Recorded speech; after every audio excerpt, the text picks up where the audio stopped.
Buenas tardes, mi nombre es Florinés Ordóñez, soy estudiante de Psicología de quinto semestre y el día de hoy le voy a hablar de la línea del tiempo, de la mente humana y sus teorías.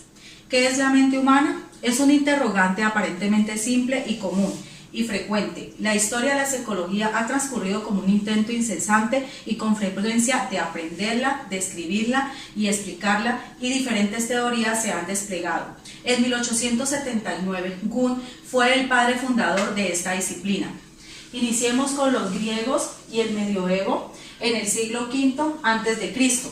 Para los griegos, el tema de estudio relevante era la razón, considerada el centro de nuestro poder de discernimiento, ya fuese una capacidad que se alcanzaba solo después de la muerte. Comentamos, en el año 423-347 a.C., aparece el filósofo Platón con su mundo ideal. Para él era la organización de los datos de los sentidos, donde la vista ocupaba un lugar importante. El concepto clave era la idea, que en griego significa forma, patrón, cualidad, esencial o la naturaleza de algo. Para Platón, la idea era algo que existía tanto en la conciencia humana como fuera de ella.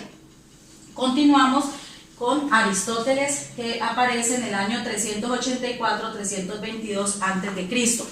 Para él, uno podía referirse a la existencia de las cosas de modos diversos. Un ejemplo, un monumento se le podía denominar blanco, pero también grande. Lo importante es reconocer que cada forma de referirse no implica un diferente estatus. La mente era la razón, ya que mediante este concepto, tanto Sócrates como Platón y Aristóteles trataron de dar cuenta de nuestra capacidad de pensar. La razón era la instancia suprema que hacía posible establecer categorías, recordar y pensar. Durante la Edad Media, el término razón fue sustituido por el de alma. El dominio religioso llegó a proponer que el alma nos diferencia de los animales. El alma era una entidad invisible e intangible, pero el cristianismo convenció a los feligreses de que existía y que habitaba en nuestro cuerpo. Hacia la modernidad aparece René Descartes en 1596-1560. Este filósofo trabajó una noción de mente que correspondía a su res cogitans, la cual, como la razón entre los griegos, no posee extensión en el mundo físico y por tanto es invisible. También nos habla de la res extensa, que corresponde al mundo material del cuerpo humano. Para Descartes, Dios estaba en la base de todo y constituía la garantía final de todo conocimiento. Descartes nos heredó la creencia en dos entidades, el cuerpo y la mente. La máxima cartesiana, cogito ergo sum, le mostró al mundo que el pensar es nuestra cualidad más preciada. Lo único indudable es que existe un yo que duda y que si duda es necesario concluir que piensa, y si pienso, luego existo. Seguimos con el siglo XIX, ¿sí?, en la cual aparece nuestro filósofo Jung. Para él, la mente es el objeto de estudio de la psicología. Descriptivamente, la psicología se basaba en la observación introspectiva del mundo de las ideas para intentar aislar y definir los elementos mentales. Jung, como fundador oficial, tuvo como maestros a los famosos psicofísicos Weber y Fichte. Ambos estudiaban la interacción entre lo físico y lo mental e hicieron una división implícita entre lo real percibido y lo mental registrado. Ahora continuamos de la conducta a la cognición en el siglo XX. La filosofía positivista y los trabajos de Iván Pavlov sobre los reflejos condicionados cambiaron el panorama de lo mental en forma definitiva. Nuestro filósofo Iván Pavlov, la teoría de él era que todo podría explicarse mediante asociaciones entre estímulos y respuestas que tenían su base material en las conexiones nerviosas. Se refirió a la mente como un concepto muy ambiguo, sin embargo estableció que los estímulos percibidos por nuestros sentidos generaban una respuesta fisiológica.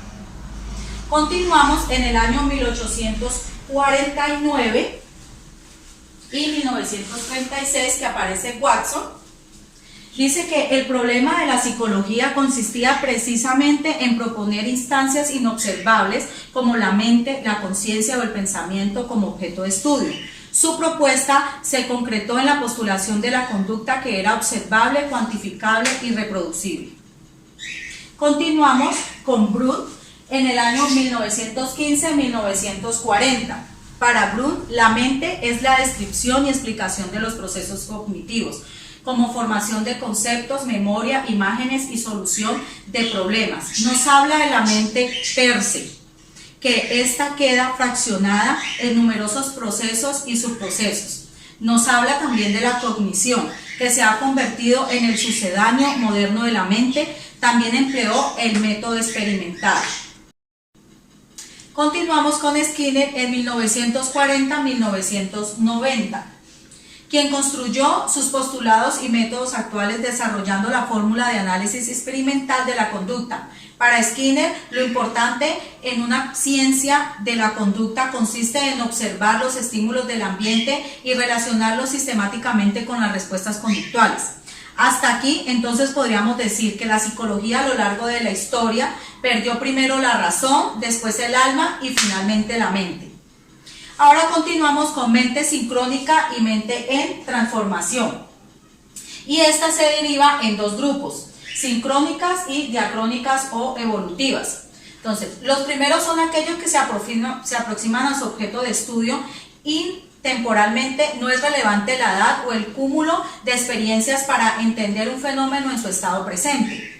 Para la teoría diacrónica o evolutiva, en cambio, la comprensión de un fenómeno o proceso es impensable si no se considera tanto su génesis como su desarrollo.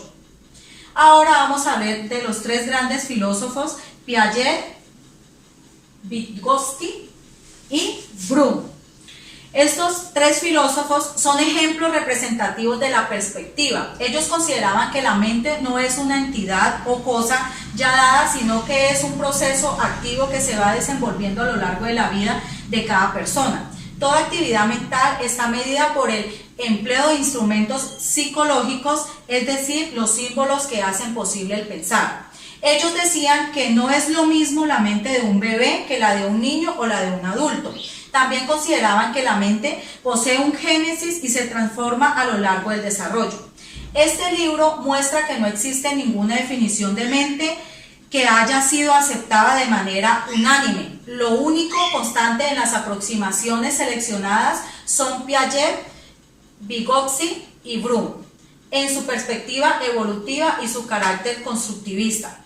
Para Piaget, el tema central de su obra no fue la mente, su interés fue la génesis y la construcción del conocimiento. Para el psicólogo ruso Vygotsky, nos dice que es indispensable el estudio del pensamiento, el estudio de la génesis y el desarrollo entre pensamiento y lenguaje.